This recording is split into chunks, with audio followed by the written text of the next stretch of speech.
Hello friends, my name is Robin and you are watching Robin Mehta YouTube channel. तो digital marketing news के next episode में आपका स्वागत है। सबसे पहले बात करते हैं वर्डप्रेस और डब्ल्यूपी इंजन के बीच में चल रहे कॉन्फ्लिक्ट के बारे में। वर्डप्रेस के मैट म्यूलेनवेग ने हाल ही में एक पोस्ट लिखी जिसमें उन्होंने लिखा कि डब्ल्यूपी इंजन ने जो उनके खिलाफ लास्ट सूट फाइल किया है वो उनके फर्स्ट अमेंडमेंट राइट्स को कर्टेल करने की एक कोशिश है, जिसके लिए सोशल मीडिया पर उन्हें बहुत सी गालियां पड़ रही हैं। पर ये फर्स्ट अमेंडमेंट राइट्स आखिर है क्या?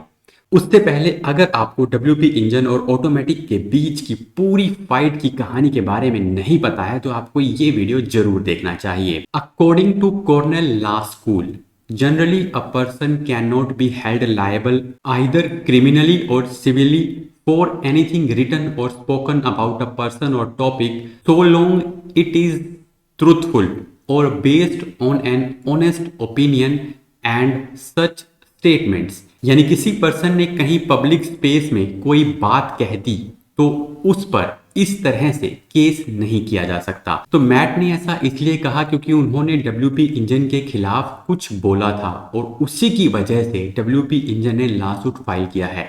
सबसे पहले मैट ने वर्डप्रेस कॉन्फ्रेंस के क्यूए सेशन के दौरान कहा था कि WP engine WordPress open source project को उतना नहीं दे रहा जो उसे देना चाहिए। इसके बाद wordpress.org पर एक पोस्ट में मैट ने डब्ल्यूपी इंजन को वर्डप्रेस के लिए एक कैंसर के समान बता दिया था और इसके बाद डब्ल्यूपी इंजन कस्टमर्स को वर्डप्रेस से बैन तक कर दिया था और फिर कुछ टाइम के लिए कुछ अपडेट्स के लिए उनको अलाउ भी कर दिया गया। तो इस सब के बाद ही डब्ल्यूपी इंजन ने मैट के खिलाफ लॉसूट फाइल किया था। अब वापिस आते हैं फर्स्ट अमेंडमेंट राइट्स पर। तो मैट का कहना है कि उनके बोलने की आज़ादी को कुचलने की कोशिश हो रही है। तो सोशल मीडिया पर लोगों ने मैट को जो जवाब दिए हैं वो सुनने लायक हैं। कुछ यूजर्स का कहना है कि WP engine first amendment rights को कैसे कुचल सकता है, वो गवर्नमेंट नहीं है। और कॉर्नेल लॉ स्कूल की वेबसाइट के इस आर्टिकल की पहली लाइन भी यही कहती है, the first amendment of the United States Constitution protects the right to freedom of religion and freedom of expression from government interference. इसीलिए लोग मैट को बहुत कुछ सुना रहे हैं और उन्हें किसी अच्छे लॉयर से कंसल्ट करने की सलाह भी दे रहे हैं। कुछ लोगों ने तो इसे मैट की हाइपोक्रेसी कहा है। लोग कह रहे हैं कि जब मैट लोगों को वर्डप्रेस के स्लैक चैनल से बैन कर रहे थे या फिर डब्ल्यूपी इंजन यूजर्स को वर्डप्रेस की ऑफिशियल रेपोजिटरी इस्तेमाल करने से रोक रहे थे, तब उन्हें फ्रीडम ऑफ स्पीच नहीं दिखाई दी। एक बंदे ने ट्वीट में लिखा कि yes, freedom of speech is so important, I assume you now will be unblocking everyone that was exercising their right to freedom of speech in the WordPress Slack and here on X, और did you just mean literally my freedom of speech only. तो चलिए, ये मामला तो चलता ही रहेगा और आगे भी हम इसके बारे में बात करते रहेंगे। अब बात करते हैं गूगल की। गूगल अब ट्रैवल फीड को सर्च एड्स में भी दिखाएगा। इस अपडेट के बाद होटल एडवर्टाइजर्स अब फीड के जरिए डायरेक्टली बहुत सी इंफॉर्मेशन सर्च रिजल्ट में दिखा पाएंगे। यानी अब advertisers hotel detail, current pricing, available dates, customer ratings और प्रॉपर्टी की इमेजेस जैसी इंफॉर्मेशन गूगल एड्स में दिखा पाएंगे।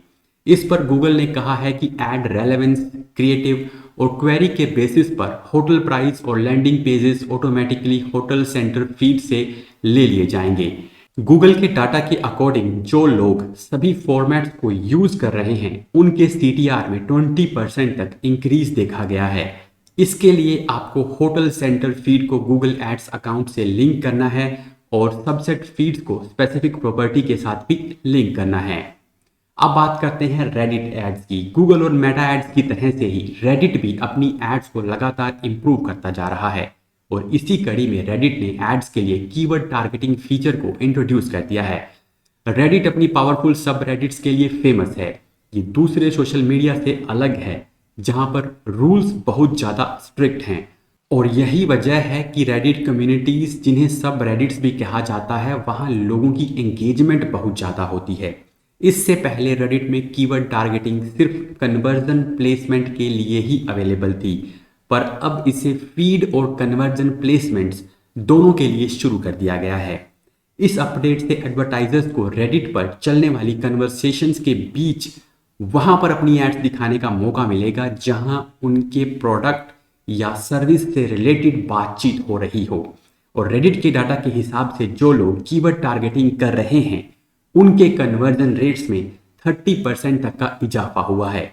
इसके साथ ही रेडिट का नया एआई कीवर्ड सजेशन टूल आपको रेडिट पर चल रही कन्वर्सेशंस को एनालाइज करके कीवर्ड भी सजेस्ट करेगा। ये keyword suggestions real time data और रेडिट पर चल रहे लेटेस्ट ट्रेंड्स पर बेस्ड होंगे। तो अब आपके पास गूगल, मेटा और माइक्रोसॉफ्ट के अलावा रेडिट भी एक ऑप्शन है पीपीसी एड्स रन करने के लिए। Next news Google shopping ads के बारे में है। गूगल शॉपिंग एड्स में वीडियो फंक्शनैलिटी को टेस्ट कर रहा है, जिसमें शॉपिंग एड्स में आपको एक प्ले आइकन दिखाई देगा जो कि होवर करने पर वॉच बटन में चेंज हो जाएगा। और जब आप इस पर क्लिक करेंगे तो एक इनलाइन वीडियो प्लेयर ओपन हो जाएगा जहां आप उस प्रोडक्ट की फुटेज को देख पाएंगे।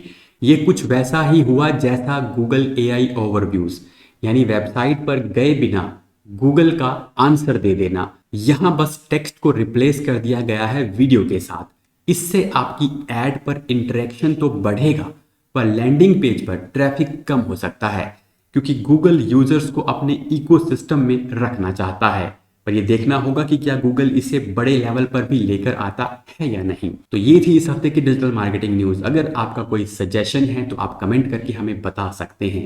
मिलते हैं आपसे नेक्स्ट वीडियो के अंदर।